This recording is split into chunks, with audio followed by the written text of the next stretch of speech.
Hey, how you guys doing? Welcome again to another video. And as always, thank you so much for tuning in. Okay, so in this video, what we're going to do is, we're going to take a look at this whole claim about, that we're seeing out here. Everybody's got to be on high alert because, two things. One, you have to protect Israel. Number two, you have to make sure that you are not anti-Semitic. And what we have seen is a full display of, as far as black people are concerned, we're seeing numbers of black folks who are standing up, either pledging their loyalty to Israel. Do you have any last words for Zornmo Donnie's New York? This is New York. It's not Cuba. It's not China. It is the center of capitalism, not socialism. Can't take it backwards. We've made too much success. Got to move forward. Got it. Marry, F, kill, communism, socialism, capitalism. I would marry capitalism, Israel. I would marry capitalism, Israel. Socialism and communism, I would kick to the curb. Here's a list of things that you love. Marry, F, kill, and the black community, NYPD, Israel. I would marry, and love all three of them. Okay. Y'all keep praying for me. I said, I want them to turn that place into a parking lot. I gotta preface it, because somebody gonna clip this and put it on the internet.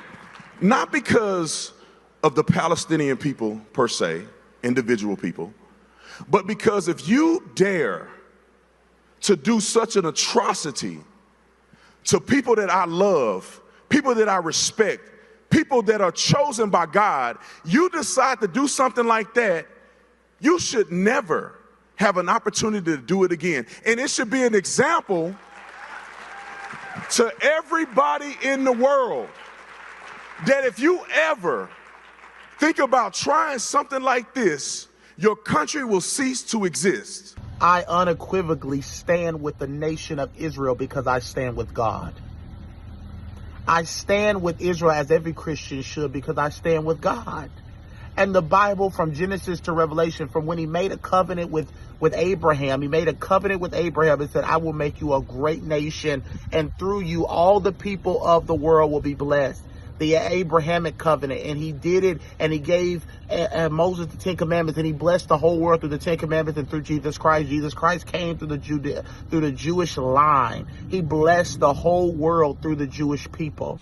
Just saying that how we have to protect, the chosen ones against anti-Semitism.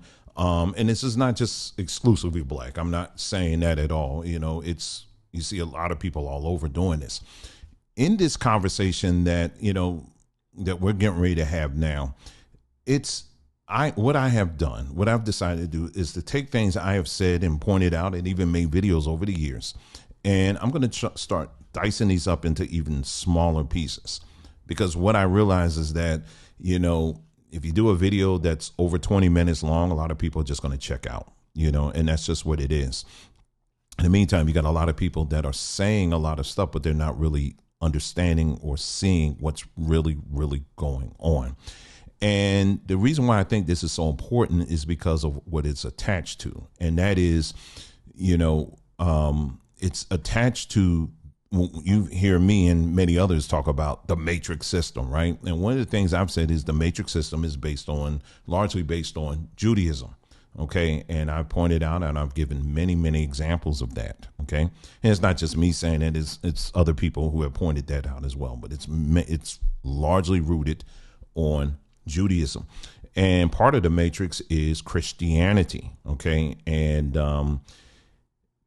what's happening right now, this whole wake up call, where people are starting to see what, not just Israel, but this whole Zionist thing, what it really is, and and how many people it's got its hooks in. People are starting to wake up to that. And my clarion call here on this platform is, particularly for us as black folks, we better start waking up and seeing exactly just how deep these roots are. Someone said the other day, I saw this video, they said that black folks got rid of everything, every vestige of slavery except Christianity. And I couldn't agree with that more. I mean, it's very, very true. Once you begin to understand the roots of Christianity and what it's centered around. And as I've said in previous videos, I said you cannot, Zionism and Christianity are just go hand in hand. So even if you are one of those that will say that, well, those people, meaning Jewish people, they're the fake people and we're the real people, it doesn't matter. The narrative that you have chosen to embrace and to identify with is one that is rooted in Judaism. At the end of the day, it doesn't matter if you think they were the original people were black, or the original people were this color or that color, or they came from Africa, or they came from this. It doesn't matter. The narrative is one that is rooted in Judaism.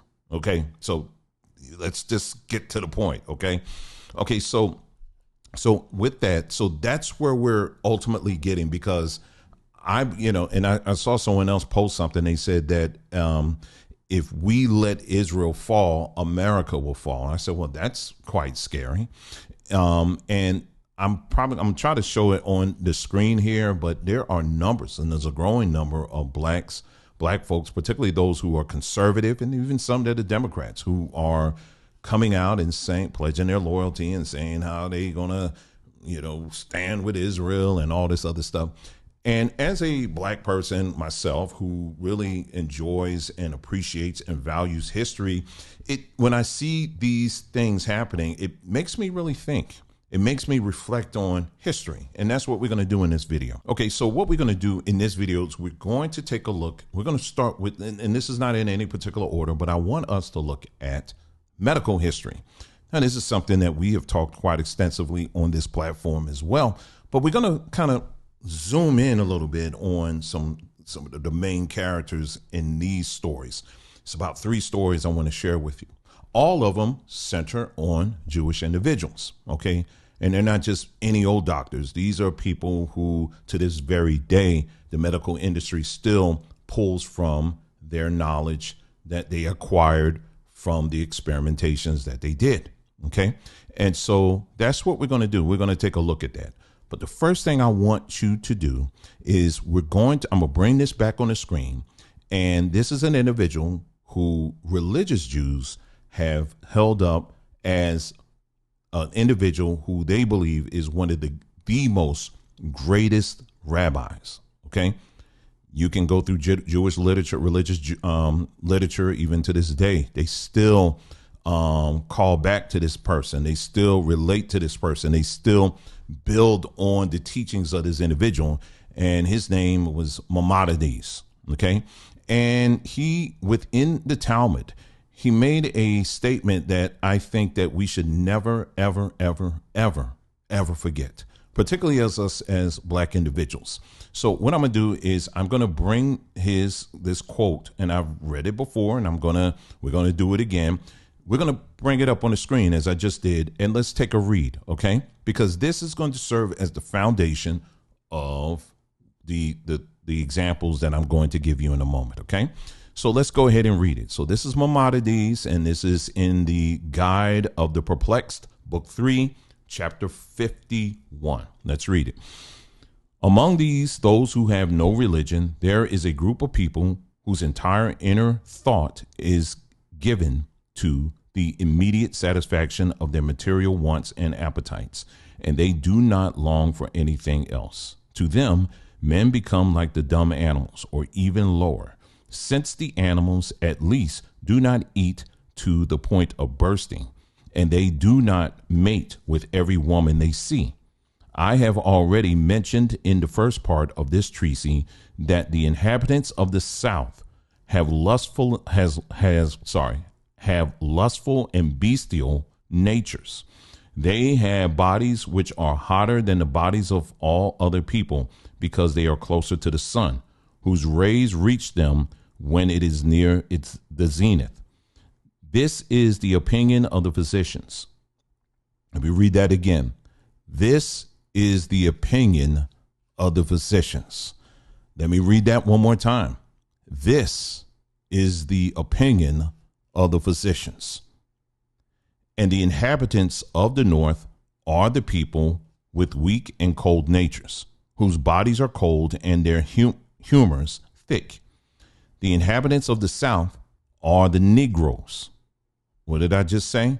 The inhabitants of the South are the Negroes. So that's who he's talking about. And they have lustful and bestial natures, and their bodies are hotter than the bodies of all other people. To my mind, they do not have the rank of men. Let me read that again. To my mind, they do not have the rank of men, but have among the beings a rank lower than the rank of man, but higher than the rank of the apes. For they have external shape and lineaments of a man, and faculty of discernment that is superior to that of the apes. So again, this is their guy. This is someone that they revere. And like I said, again, you can speak to any religious Jews. I also know you have secular Jews. I get that. But this is part of their culture. What makes Jewish culture is rooted heavily in their religious belief. Make no mistake about it. So I don't care if you're dealing with someone, oh, they're atheist Jews, or they don't practice, they're non-religious Jews, or you got religious Jews. It doesn't matter. Their culture, their claim to fame is religion. That's their biggest claim to fame, is their religion. So this is part of your DNA. This is part of, and you have chosen, and this particular individual to serve as the foundation of your culture. All right. So let's get that correct. Okay. Let's make sure we're clear on that. Okay. So with that, the opinions of the physicians. So speaking of which, what we're going to do is we're going to do just that. We're going to take a look at 3 of their physicians. Okay. So let's go ahead and take a look at that. Okay. So I'm going to be reading, this. I've actually did a video on this first individual. But I may have some things flashing on the screen or whatever while I'm talking, but I'm going to actually be reading this. And I would highly encourage you to look these things up. All 3 of these physicians are, in fact, Jewish. Okay. So the first one I'm going to mention very briefly. Like I said, again, I did a video on this individual. This is Dr. Albert Kligman. Okay. And I'm just going to read it verbatim. He was the lead doctor behind the medical experiments at Philadelphia's Holmesburg prison.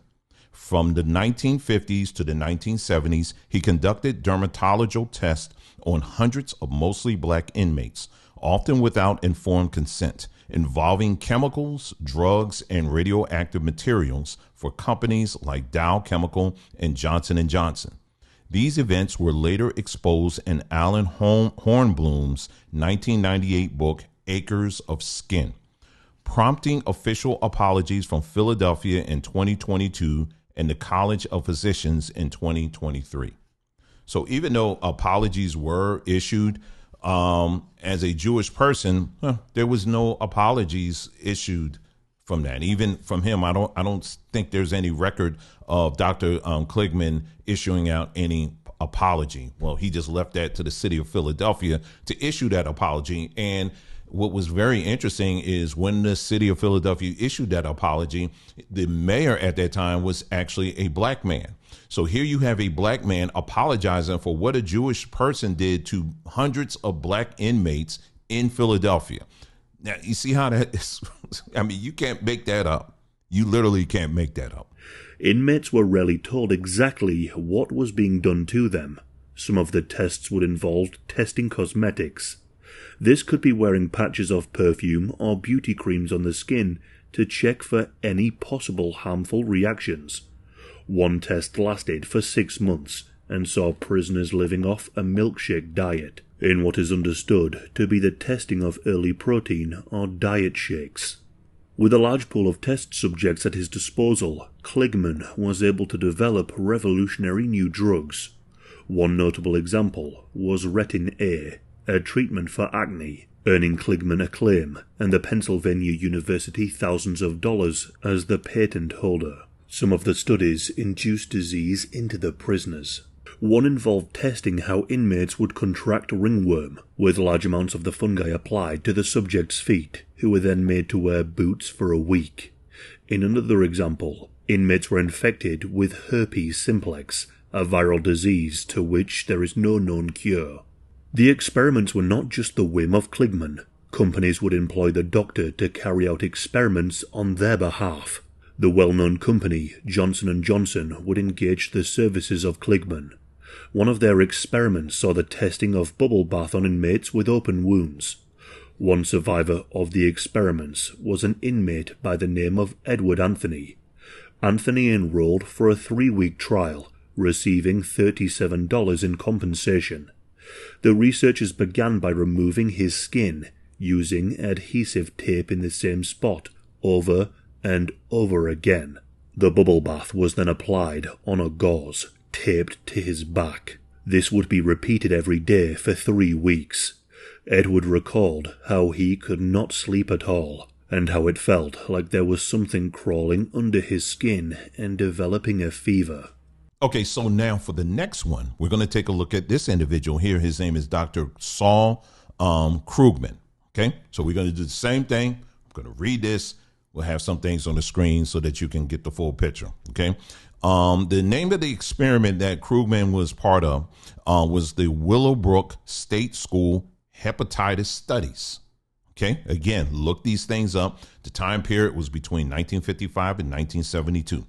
At Willowbrook State School in Staten Island, New York, a severely overcrowded facility for intellectually disabled children, researchers intentionally affected over 700 children with hepatitis A and B viruses via fecal matter, laced milkshakes, or serum injections. I want that to kind of bake in a little bit. Okay, so let's read that again. So this Jewish doctor, he thought it would be a bright idea to take these children, intellectually disabled children. They said researchers intentionally affected over 700 children with hepatitis A and B viruses via fecal matter. And how did they do it? They took fecal matter and they put it in milkshakes or serum injections. The goal was to study the disease's natural history, transmission, and vaccine development. Parents were coerced into consent by promises of priority admission to the understaffed facility, but children were not fully informed and conditions were abusive. And they say example being neglect, violence. And they said Krugman defended the ethics by claiming infections were inevitable in the unsanitary environment. But critics highlighted the deliberate harm and lack of true voluntariness. Sorry. All right. And what was the impact on Black Americans? It says the facility served a predominantly low-income minority population with many Black and Puerto Rican children, overcrowding reaching 6,000 residents, far exceeding capacity. These children face heightened risk due to systemic racism in institutional placements. The experiments exacerbated health disparities, causing liver damage, prolonged illness, and lifelong complications in vulnerable Black youth. Were there any apologies given to Black people on that? Did the Jewish community get together and say how shameful that was, or was it? Did the Jewish community spend even more time saying how we're both the same at the end of the day? The only people I see apologizing are Black billionaires such as Kanye West, entertainers that work very hard to get into those positions. You know, I see them at bended knee. However, I don't. But when it's the other way around, it never really is, because when you try to do it the other way around, you try to blanket it under we're all brothers at the end of the day. That whole scenario, I am saying with my full chest, can go straight to hell. 700 of our children, and you want us to weep about something that you said took place many, many, many, many years ago in another country that had nothing to do with us, but we're supposed to prioritize you. Okay. All right. So let's move on to the next one. Okay. So for this next one, many of you, I'm sure, have heard about this experiment, and this is MK Ultra. MK Ultra is a sub-project 22, LSD dosing at Addiction Research Center. All right. So the name of the lead doctor on that was Dr. Sidney Gottlieb. and he was a Jewish chemist and CIA Technical Services Staff Chief, oversaw MK Ultra's design and execution, including psychiatric drug trials for mind control. Time period was between 1954 and 1960. All right. And then he has a sub-project in 1954. All right. Description: under CIA's MK Ultra, a secret program for behavioral modification, unwitting black inmates at the National Institute of Mental Health's Addiction Research Center in Lexington, Kentucky, a federal narcotics hospital / prison, were isolated and dosed with escalating LSD amounts, double, triple, quadruple standard doses, daily for 77 consecutive days. The goal was to test LSD's effect on tolerance, addiction, and psychological control, often combined with other hallucinogens or torments like sensory, sensory tests. Subjects were not informed of the drugs or risk, and consent was coerced via addiction treatment promises. This was over 140. This was one of over 140 sub-projects at 80 plus institutions preying on vulnerable groups. So this Jewish doctor was doing these types of experiments on mostly black individuals at over 140, across over 140 sub-projects at 80 plus institutions. Let me stop there for a second, because this, I want you to make sure you take good note of this.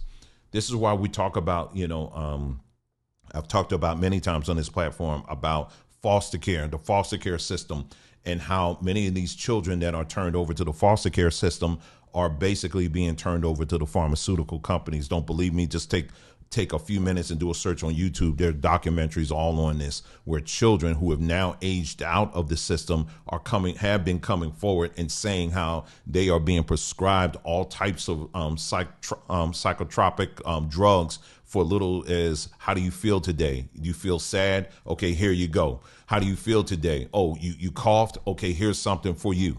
And so a lot of these children, they are turned into drug addicts. So by the time they age out of the system, they are pushed out into the streets. And many of the people that you see conservatives pointing to that are all bent over and hunched over in places like Kensington, Philadelphia, are the result of them aging out of these systems that turned them into drug addicts. Nobody wants to talk about that. All right. And then when we look at the Democrats or liberals, they don't really want to do too much about addressing the root cause of it anyway. All right. So it's both on either side. All right, let's look at a little bit more of this Jewish-led program. 7 black male inmates endured extreme psychological torture, leading to potential long-term mental destruction. Let's see, amnesia, hallucinations, and heightened addiction risk. Broader MK Ultra racial disparities. Black subjects received 2 times LSD doses versus whites and endured longer trials. Exasperated health inequities in psychiatric care in incarcerated black men, contributing to distrust in mental health research. Unknown deaths occurred across the program with no follow-up care. Okay, so that's 3 doctors. I want to make sure I got all my doctors here. Yeah, that was at least 3. But I could tell you right now, there's many, many others. But I'm just starting off with that, just to give you an idea. Okay, so with that history alone, just starting off with that, why do we have black people prioritizing anti-Semitism versus the needs that we have as a people? Now, yes, this is a plug or whatever, but it is relevant. This is why my wife and I have done exactly what we're doing. And that is not just doing Samba Tree and just selling herbs and all that stuff, but we also understand the importance of having an educational piece where we're actually teaching people the importance and values of different herbs and natural remedies. The reason why we do that is because of this history. Remember, I said earlier, I'm a big fan of history. And when we look at particularly Black history, this is what we had to endure. Many of our people, and so when people, this is why during COVID, for example, they couldn't just say, hey, listen, we got the vaccine, here it is, why don't you take it? Well, they did that at first, right? But you notice when they got to Black folks, it wasn't just simply, hey, you should take this. No, they had to get individuals that literally beat the hell into Black folks, scared them half to death, and said, if you don't take it, you're going to die. Then they had to start bringing in Jesus. What would Jesus do? They had to add scriptures. They had to say, what would mama do? And all this other stuff. They had to go aggressive towards other Black people. Why? Because of this history here. Who were the leaders in that history, that negative history? As we can see, 3 of them at least were Jewish people. But we're apologizing. We're the ones that are supposed to apologize. Where you literally are dealing with a generation of individuals now that are so afraid of even self-care, even the thought of self-care, because of what started in recent history. Now, eventually we're going to get back to slavery. I'm going to talk about days of slavery. And even before that, I've done all of that before, but I'll be more than happy to go through it again. So these are just 3 things I want you just to focus on for a moment. And I'm sending this also out as a warning to individuals that I am seeing all over social media who have started collecting their shekels to get out here and to start browbeating people to get behind the state of Israel. Yes, I am speaking out directly to all of you. And in time, we're going to go through. I've already flashed some of the faces and names of some of these people already up here. And your days are over. It's over. It is 100% over. The truth is going to continue to come out. And enough of this. We are in the age now where people are waking up and are realizing the importance of prioritizing ourselves. Okay? So hopefully you're with me on that. But I do want you to take the time, look at the information that I just provided to you and see and verify for yourself. Okay. But this is going to be, we're coming up. We haven't coming up. We already up, and we're going to go higher, but we're going to go higher with truth, not belief, but with truth. All right. Thanks again for tuning in. You guys take care, and I'll see you again soon.